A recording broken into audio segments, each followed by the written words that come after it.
Shalom, perkenalkan nama saya Yohana Putri Inja, saya dari Stasi Lumbi. Saya akan membawakan renungan saya pada hari ini, tanggal 27 Maret 2021. Tuhan beserta kita sekarang dan selama-lamanya. Inilah Injil Tuhan kita Yesus Kristus menurut Yohanes.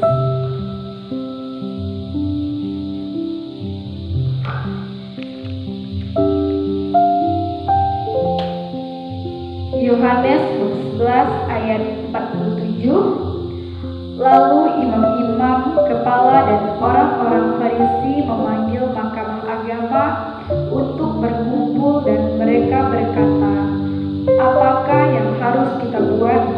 Sebab orang itu membuat banyak mujizat." Demikianlah Injil Tuhan. Mengapa keirihatian?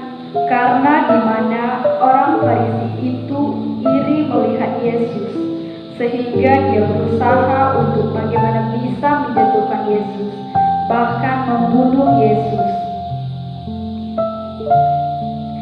Nah, seperti yang telah kita ketahui bahwa arti dari iri hati tersebut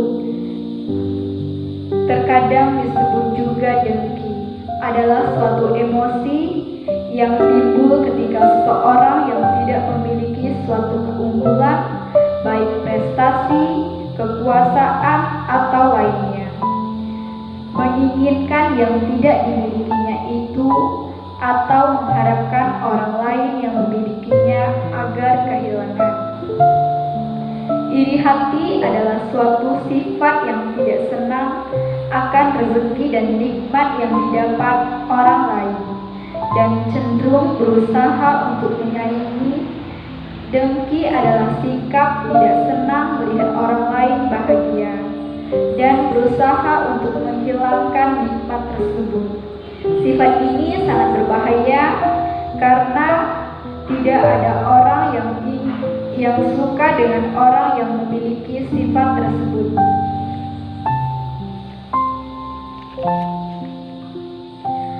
Apakah kita sebagai manusia biasa pernah merasakan iri hati?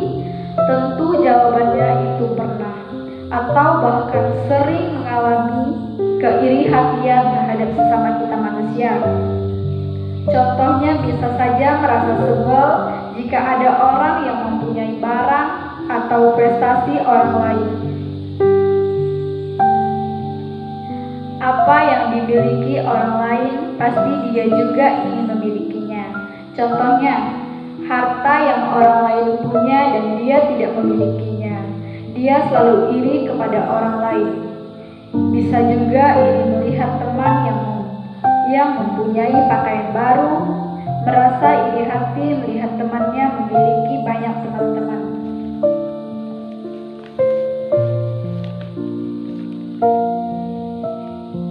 Iri hati adalah hal yang wajar bagi kita.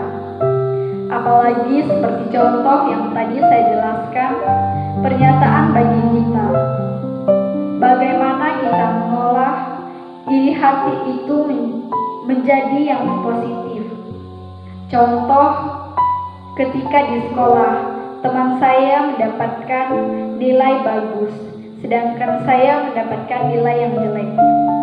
Dalam hati saya muncul iri hati.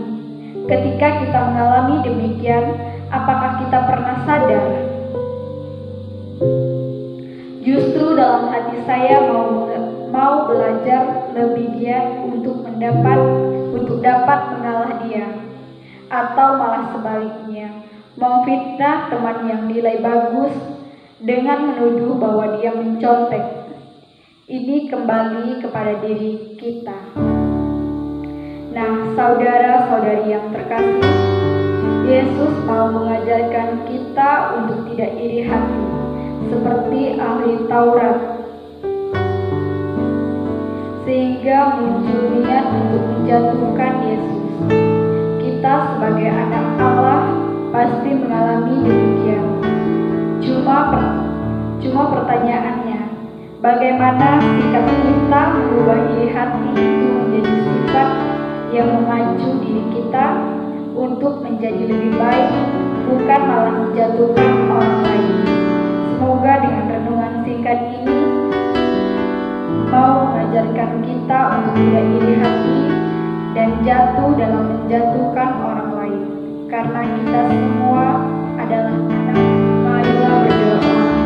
Allah Bapa di surga, kami bersyukur dan berterima kasih karena Engkau telah memberikan nyawa-Mu, menyelamatkan manusia dari dosa, memberikan semangat dalam melayani, sama seperti Kristus yang datang melayani, tetapi ini Selamatkanku, kini ku hidup selalu Engkau menyenangkan. Tuhan, kami mohon dengan pengantaraan